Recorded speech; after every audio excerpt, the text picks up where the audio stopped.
Galleta mágica. Bienvenidos amigos a mi canal. Hoy vamos a hacer 3 bases de galletas para pie de diferentes sabores. Sirven para pies con horno o sin horno, o sea, en frío. Solo llevan 2 ingredientes, así que están súper fáciles. La primera costra es de galletas Marías, que es la más popular.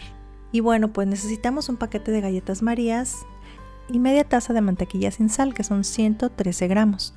Mi molde es de 23 centímetros o 9 pulgadas y como pueden ver es chaparrito.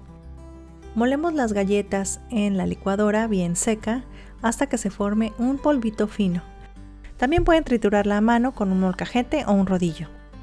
Miren, aquí ya está hecha polvito y la cantidad que nos sale es 1,5 tazas.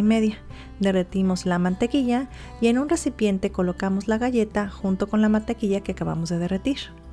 Mezclamos muy bien hasta integrar los 2 ingredientes y que se forme una especie como de arena mojada que miren, si la aplastamos se queda ya como la costra, que es lo que realmente queremos, ¿verdad? Que quede en el molde. Ya cuando se ve de esta manera es que ya está lista. Ahora sí la distribuimos nuevamente y la pasamos al molde en el que vamos a hacer nuestro pie. Tratamos de distribuir muy bien nuestra masita de galleta por todo el molde, tanto en la base como en las paredes, y poco a poco vamos a ir alisando. Nos podemos ayudar de una cucharita o de nuestras manos según lo que se nos haga más fácil. Yo utilizo las dos según el momento en que esté trabajando. Miren, ya al final que está bien distribuido, uso la cuchara simplemente para alisar y dar este acabado. Vean qué bonito ha quedado. Bueno, pues esta es la costra de galleta María, que la pueden usar así en frío, solo necesitan refrigerarla por un par de horas o si quieren toda la noche.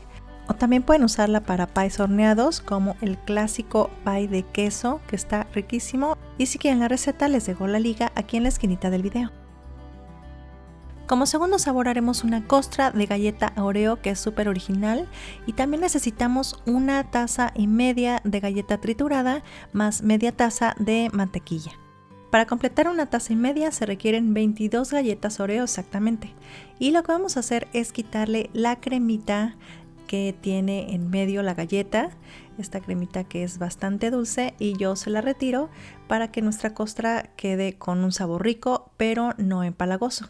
Licuamos la galleta hasta que esté bien pulverizada y posteriormente agregamos la mantequilla que ya debe estar derretida. Integramos perfectamente los 2 ingredientes hasta que se forme una masita como esta. Vertemos nuestra mezcla en el molde en el que vamos a hacer el pie y con ayuda de una cucharita o de nuestras manos bien limpias vamos a ir distribuyendo uniformemente la galleta, presionando sobre la base y las paredes del molde hasta que quede lo más parejito posible. Y al final simplemente alisamos. ¿Qué les parece? A mí me encanta cómo quedó y es perfecto para usarlo en pies en frío, de esos que no requieren horno.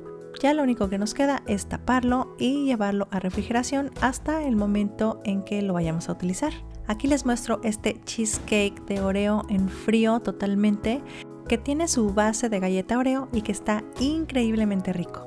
Aquí arribita en la esquina les dejo el video con la receta. Y como último sabor vamos a hacer una costra de galletas canelitas, que es una de mis favoritas, y para eso necesitamos 18 galletas o 3 paquetes, que ya molidas son las que nos dan 1,5 tazas que hemos venido manejando como medida estándar, además de la media taza o 113 gramos de mantequilla derretida. Y repetimos el mismo proceso que hemos hecho para las bases anteriores. Integramos perfectamente y cuando tengamos esta textura de arena mojada, pasamos a nuestro molde y vamos distribuyendo y formando nuestra costra lo mejor que podamos. Miren, así ha quedado de esta forma. Pueden dejarla un poquito más rústica, no tiene que ser perfecta ni súper lisa. Así también está muy bien. Por cierto que la costra de galleta también se puede hornear. Esta la metí por 7 minutos al horno a una temperatura de 180 grados centígrados y queda con una textura perfecta. Esta costra de canela combina delicioso con un cheesecake o con un pie de calabaza o un cheesecake de calabaza. ¿A poco no se te antojan? Es la mejor época para hacerlo. Suscríbanse a mi canal y cuéntenme cuál fue su costra favorita.